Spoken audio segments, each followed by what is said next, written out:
After NFL legend Mike Ditka slams Obama as worst president in history, he gets nasty surprise. Being a conservative in TV isn't good for your career. In fact, you don't even have to be a conservative, you just have to be a free thinker that isn't willing to drink the liberal Kool-Aid, and the powers that be will find a way to make sure that you're either forced out or completely discredited. This has become especially true in the Trump era, where those in the media consider it their mission to make sure they poison every American with what comes through their TVs and radios. The problem has even spread to sportscasters and is getting worse since the rapid growth of the NFL's national anthem protest. The one and only acceptable move on the part of many of these networks' anchors is to do the politically correct thing and support the protesters. This isn't a rule that everyone is okay with. In fact, at least one former ESPN panelist just wasn't having it. Mike Ditka proved that he's willing to put his money where his mouth is, where his viewpoint's opinion just cost him a very coveted position at ESPN, according to the Patriot Chronicle.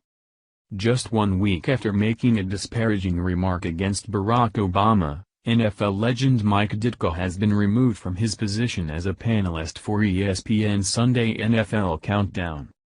Appearing on Wogs The Bernie and Sid Show, Ditka pointed out that Obama was not a leader. In fact, the NFL Super Bowl champion pointed out, Obama was worst president that the country had ever had. On the bright side, Ditka did say that Obama would be fun to play golf with, an activity that the president had been able to enjoy repeatedly, even when he heard the news that American soldiers are being killed in Afghanistan. Nothing seemed to interrupt the golf swing of the former community organizer. Ditka didn't get to where he is in life by mincing words, and he isn't about to start now. Someone asked him his opinion and he gave it. This happened a little over a year ago, even before the widespread national anthem protest picked up so much steam. The fact that ESPN was trying, even before all of this, to silence any voice that made a political statement that they didn't agree with gives us an idea of how we got into this mess.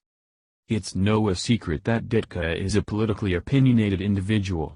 He has been very open about his frustration with current officials and even considered doing something about it and running for office.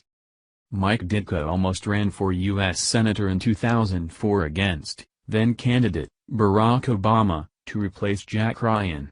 Ryan had stepped out of the race after sealed court records from his divorce began to seep out to the media.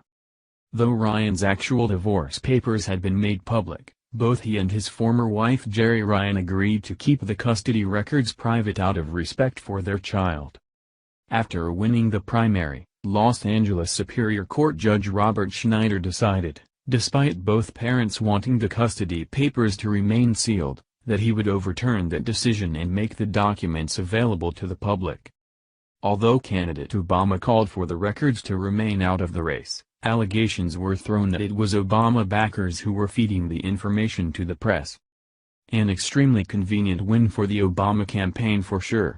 It's easy to see that Ditka is one of the many conservatives that are held to a different standard than other people in their same position.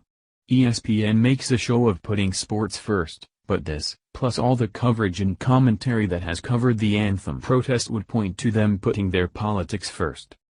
To be clear, putting your politics first isn't wrong, it's just a little underhanded to pretend that you only care about sports when you're also trying to endorse liberals and shut down conservatives.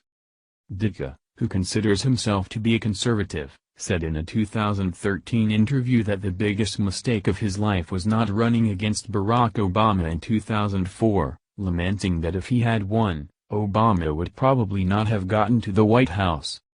He's not a leader. This country needs leadership. It needs direction. It needs somebody that steps up front. While most on the outside looking in can see that the United States needs a unifying force, companies like ESPN and the others in the mainstream media seem bound and determined to continue to divide us by whatever means necessary. If that means shutting down the voice of a Super Bowl winning coach in favor of the younger Antifa and BLM supporters, they're apparently willing to do that. ESPN seems to not be satisfied until they go the way of the NFL, tanked ratings, lost money and a slippery slope into irrelevance. Thank you for watching this video. What do you think about this? Share this on Facebook and Twitter along with your comments.